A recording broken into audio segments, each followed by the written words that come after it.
Thank you for joining us for this short discussion on the future of financial reporting in the UK.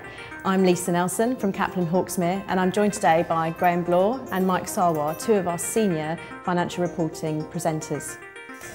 Graham, if I can turn to you first. Are we about to witness the death of UK GAAP? It's not so much that UK GAAP is dying, it's more a case of UK GAAP but not as we know it. Okay, can you explain further? Well, whatever the outcome of the current proposals, there will still be a distinctive financial reporting regime for the UK and the Republic of Ireland. However, the basis of that regime is about to change quite significantly. You say the near future. When are these changes due to take place? Well, at present, we don't have the final timetable. The latest formal proposals from the UK's Accounting Standards Board, or ASB for short, were in the form of two financial reporting exposure drafts, FRED 43 and FRED 44, which were published back in October 2010. The consultation period on these proposals ended on the 30th of April 2011, and the ASB will finalise the standards in response to this feedback. If they were to confirm the original timetable, the new regime would kick in on a mandatory basis for periods commencing on or after the 1st of July 2013. I say on a mandatory basis because earlier adoption would be permitted. So the first year ends to be affected? Well, on a mandatory basis will be years ending 30th of June 2014. However, it's important to emphasise that there has been a high level of feedback on these proposals, and we've even had a change of chairman at the ASB since the proposals came out. So I think it's fair to say that most commentators expect at least some level of revision on the original proposals. Thank you, Graham. I think we should start with these original proposals, and maybe Mike, I can bring you in at this point. Is it fair to say that the impact on all UK and Irish reporting entities will be similar? Unfortunately not, Lisa. If only it were that simple. There's actually a proposal for a three-tier approach. The tier that you're in depends on the size of your organisation and whether you're deemed to be publicly accountable. There will be an option to opt to a higher tier, but you will not be able to opt to a lower tier. In overview, the proposed regime will look like this. For those entities which are publicly accountable but not small, based on the Companies Act 2006 criteria, they will fall into Tier 1 and will be required to follow full IFRS as adopted by the European Union. Public accountability is defined either in terms of trading or being in the process of trading your debt or equity in a public market, or holding assets in a fiduciary capacity for a broad group of outsiders as one of your primary businesses. Going back to our original overview, the Companies Act criteria for small entities now become important because small publicly accountable entities, such as say small credit unions or friendly societies, would fall into Tier 2, while small entities which are not publicly accountable would fall into Tier 3. The Companies Act 2006 defines small in terms of three limits: turnover, total assets, and average number of employees during the period. In order to qualify for Tier 2, a publicly accountable entity must satisfy all three of these limits in its first year or for 2 consecutive years. If, on the other hand, a non-publicly accountable entity satisfies 2 out of 3 of these criteria in its first year or for 2 consecutive years, it would continue to qualify for the UK's financial reporting standard for small entities, abbreviated to the FRSI, which means it would be business as usual for many small reporting entities.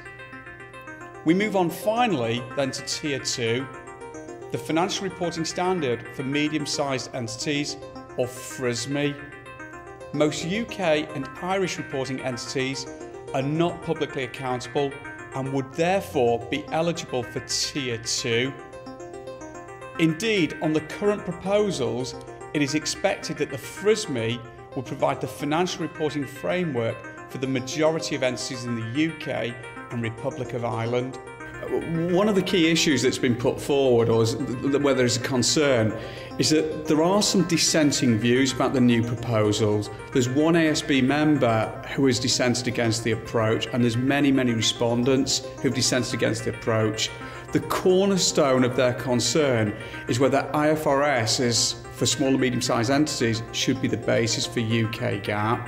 There are many people out there who believe that the financial reporting standard for small entities should be expanded to include more UK GAAP entities. Graham, perhaps I can bring you back in at this point. Can you tell me a bit more about the FRSME? Well, the FRSME basically is a UK version of the International Financial Reporting Standard for small and medium-sized entities.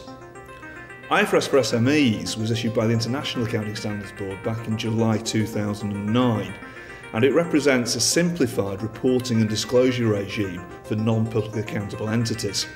To give you some idea, IFRS for SMEs runs to approximately 250 pages, whereas full IFRS runs to 2,500 pages or thereabouts. Unsurprisingly, therefore, some commentators are badging IFRS for SMEs as IFRS Lite.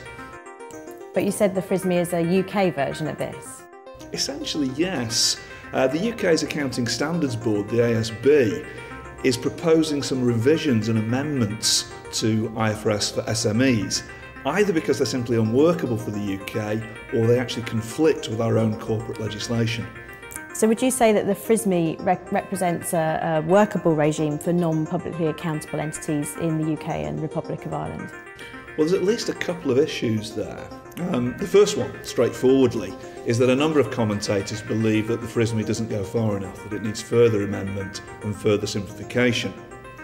The second issue is in relation to UK subsidiaries of publicly accountable groups. Now, the subsidiaries themselves will, generally speaking, not be publicly accountable, so they will qualify for Tier 2, i.e. the FRSME. However, bear in mind here that the group accounts, publicly accountable entity, will have to do Tier 1, full IFRS as adopted by the European Union. So what we potentially end up with here is inconsistent accounting policies between the component subsidiaries and the group as a whole.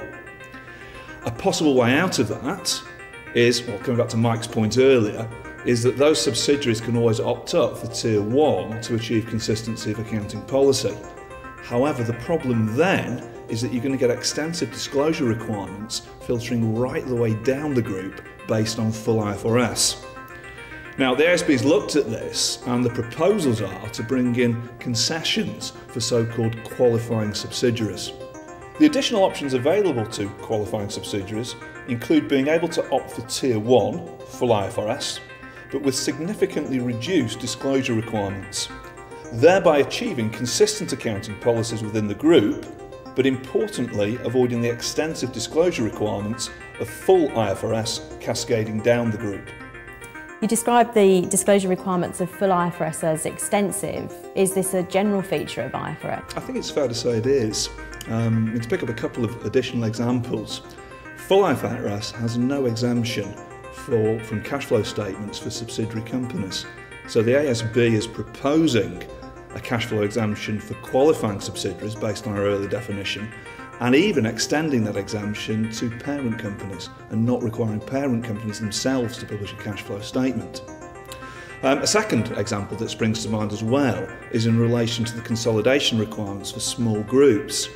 Now again, the issue here is that full IFRS has no exemption from consolidation for small groups, but the UK's ASB is proposing retaining such an exemption on the lines of our own Companies Act 2006.